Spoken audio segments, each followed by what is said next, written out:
ঐটি ভট্টাচার্য, সুব্রত গুপ্ত যারা senior IPS, তাদেরকে বাদ দিয়ে মনোজ পন্থকে মুখ্য সচিব করা হলো এবং সিনিয়র আরো সিনিয়র। দেখুন, মনোজ পন্থ হচ্ছে দিদির কাছে একদম বিশ্বস্ত দিদির অনুচর। দিদির গলা যদি জল ঢালা হয় সেটা মনোজ পন্থের গলাতে ঢুকবে। এরকম দিদির সঙ্গে মনোজ পন্থের মানে যাকে বলে মানে অনুগত লোক আর কি। না হলে একটা লোকের চাকরি শেষ হয়ে গেছে, তারপর তাকে এক্সটেনশন দিয়ে রাখার মানেটা কি? তার মানেটা একটাই, পশ্চিমবঙ্গের আমলাদের কাছে একটা বার্তা দেওয়া, যারা আমার দালালি করে তাদের আমি পুরস্কৃত করি।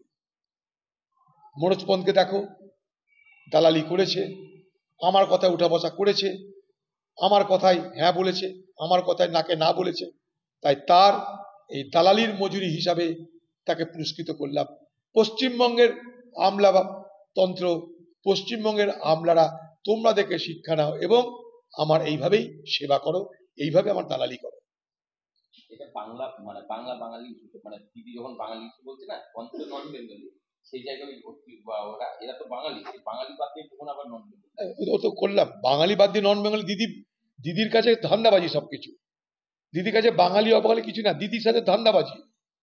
অবাঙালি ছাড়া পশ্চিমবঙ্গে চলবে কি বলুন? আজকে দিদি যে বাঙালি বাঙালি করছেন, ভোটের সময় বাঙালি অবাঙালি হলে কি পশ্চিমবঙ্গের ভালো হবে? আপনি বলুন, যারাই বাইরে কাজ করে,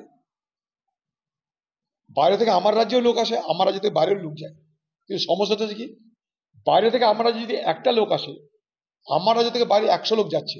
2 নম্বর, বাইরের রাজ্য থেকে আমার রাজ্যে যারা আসছে তারা কেউ জমিতে ধান কাটতে আসছে না, তারা শিল্পে নিয়োগ হচ্ছে।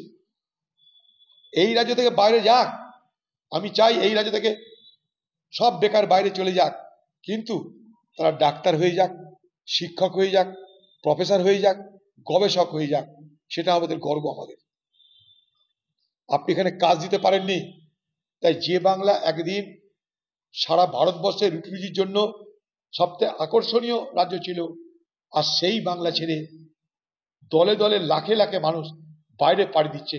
কেউ শখে নয়, পশ্চিমবঙ্গের তৃণমূল সরকারের ব্যর্থতা এর সব থেকে বড় কারণ। আজকে পশ্চিমবঙ্গের মুখ্যমন্ত্রী মমতা ব্যানার্জির কুমিরের কান্না দেখতে পাচ্ছেন। এতদিন শুনেছেন পরিযায়ী শ্রমিকের কথা?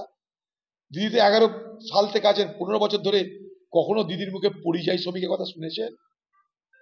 পরিযায়ী শ্রমিক যাতে আসতে না পারে, করোনা এক্সপ্রেস ঢুকতে দেব না বলে আপনি প্রতিবাদ করেছিলেন।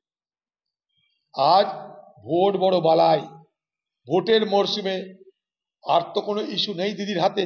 চারিদিকে চোর আর চোর, ধর্ষক আর ধর্ষক, মাঝখান থেকে যদি একটা নিঃশ্বাস নেওয়ার জায়গা পাওয়া যায়, তাই পরিযায়ী শ্রমিক ইস্যু হয়ে গেল।